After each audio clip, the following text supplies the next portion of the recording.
Welcome back. We are now in chapter 6. This chapter involves adding audio files and the ability to play them and pause them to an Android app. We're also going to introduce a concept known as a splash screen.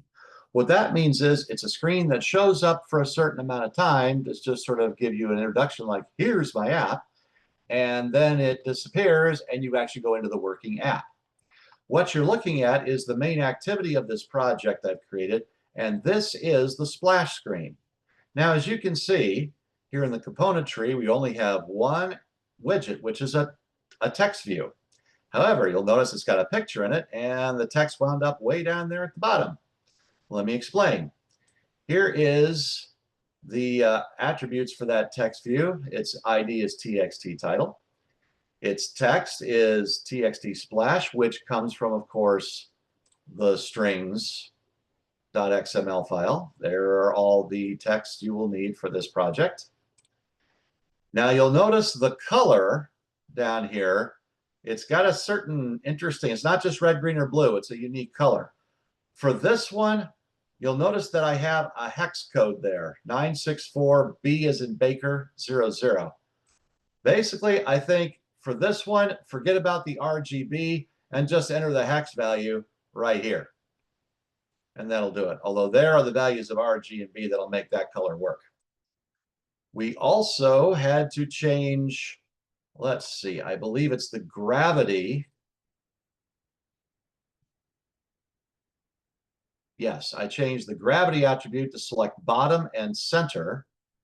And on top of that, we also had to add a background. It's right here. There's a background, and for that we had to use an image. So this picture with the ukulele and the starfish is a PNG file whose name is Hawaii, which is right here in the drawables folder. There's Hawaii.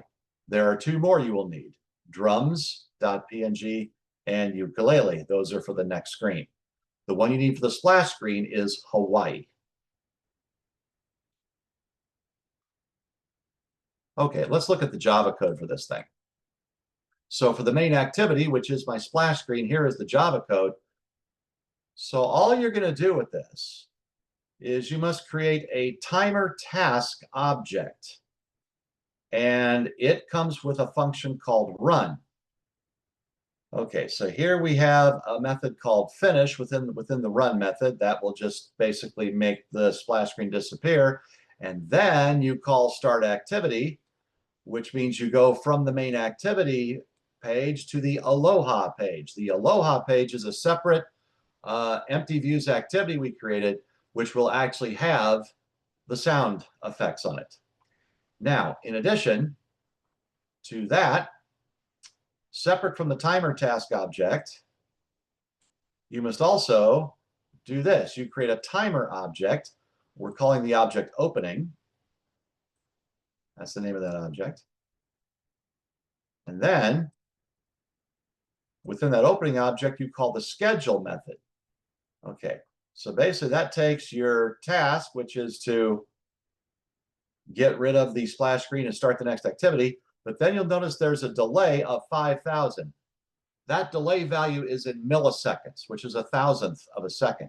So if you put 5,000 there, that's 5,000 milliseconds, which also means 5 seconds. So when you run this program, the splash screen will appear for 5 seconds, and then it'll go away, and the next screen shows up. And that's the Java code for your splash screen. Okay. Now, where are the actual sound effects? They're on the second activity, which we call Aloha. You'll notice for each one, we have a graphic image. Here's a guy playing the ukulele, and then a button to play the ukulele song. And then here's a guy playing steel drums. That's the second picture, and a button to play the drums song. Now, once again, you'll notice I went with what the original author of the textbook said to do and make this one a relative layout. Once again, I will say if you'd rather keep this one as a constraint layout, that's not a problem. Go ahead, because once again, trying to move things around and make them line up proved to be a bit of a challenge in a relative layout. So look this way. If you'd rather use a constraint layout, I don't care. Go ahead. You won't lose points for that. And I will refer you once again to the Chapter 6 PowerPoint slides with all the details you need to get everything in here relatively straight. Okay. So as you can see, we've got these two things. Now, we also have, within the res folder, you're going to have to create another directory. If you're going to make media files like a sound or a video, you have to create this folder. It's called raw, as in the opposite of cooked. I don't know why they call it raw, but that's what they call it. And you'll notice I've got two MP3. Yes, I know we're up to MP4, but just play along. They still work. So you got drums.mp3 and ukulele.mp3. Those are your two sound files. Those are the audios. They need to go into the raw file. Again, the Chapter 6 PowerPoints will show you how to create that raw folder within the res folder, and then how to get the two MP3s into that raw folder. Okay, now let's take a look at the Java code, the aloha.java file. And this one gets interesting. Okay, so the first thing we do is here before the onCreate method, we're creating two button objects, button 1 and button 2. We create two media player objects, as you can see the names right there, and one integer variable, which is called playing. Well, that just basically it's going to be a 0 if something is not playing and a 1 if something is playing. Okay, now then, here we are creating our two button objects. We're defining them by using findViewID. But notice this time we are going to do a setOnClickListener for each one, but we're doing it a little bit different. Since there is an action that involves playing audio, and also it affects the availability of the second button, whichever button you click, we're going to disable the other button as something is playing. We're going to create these objects, this B ukulele and B drums. These objects, those are going to be our onClick listeners. I'll explain those in a second. Then the other part of the onCreate method is we define the media player objects. There's the two objects here. We just basically make objects of media player classes. And then here in these next two lines, we are associating each media player object with its media from the raw directory. So in this batch of code, we are making objects, actual objects of the two media player objects, and then we associate each media player object with its audio file. And then finally, we set the playing variable to 0. Okay, then we're not done. After the onCreate method, this is important. After the onCreate method, we then define both of our onClickListener methods. So here they are. Here's the first one anyway, for the ukulele. And within this, we get our onClick method, and we're going to key off of the value playing. So like I said, the playing variable will only take on values of 0 and 1.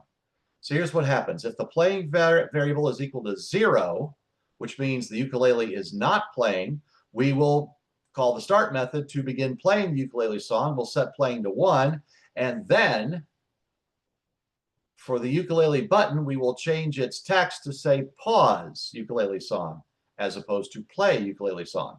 And then for button 2, for the drums, we'll set it to invisible so you can't select it. Now,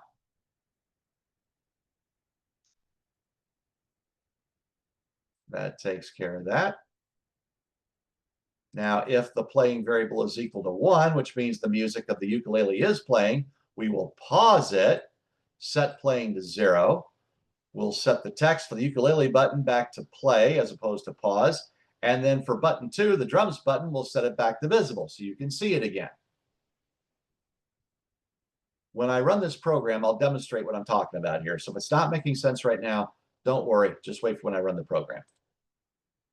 Okay, that's for the ukulele. Now you have to do a second one for the drums. And here it is. It works the same way as the ukulele. It's just that now the drums are button 2. So if the playing variable is 0, meaning the drums are not being played, start playing it, set playing to 1. Change the text of the drums button and set the ukulele button to invisible. But if the playing variable is 1, which means the drums are playing, pause the drums, set playing to 0, change the text to play the drums, and set the ukulele button to visible. Same thing as with the ukulele button. Okay, I'm going to try and run this program now, and I will pause the recording and bring you back when it's ready to go. Okay, we're back, and here is the splash screen. And eventually it goes away, and now it's time to play. Now, I hope you'll be able to hear this. If you don't hear audio coming through here, please don't hold that against me, but you should be able to hear it. It may not be very loud, though. I've noticed these came through pretty soft. But watch what happens. I'll click the play ukulele song. Okay, now I'm wearing headphones. I can hear it in my headphones. But notice, this button went to pause, and the drums button went away. Now I'll hit the button again. Ukulele song stops, the drums button comes back. Now I'll click the drums button. I can hear it, but it's a little scratchy. Anyway, it's playing. Notice, pause drum song, the ukulele button is gone. If I now pause the drums, the music stops, play drum song, ukulele button is back. That is a demonstration of how to add audio files to an Android Studio app project. If you have any questions, please send me an email at kmuldrow@lbcc.edu.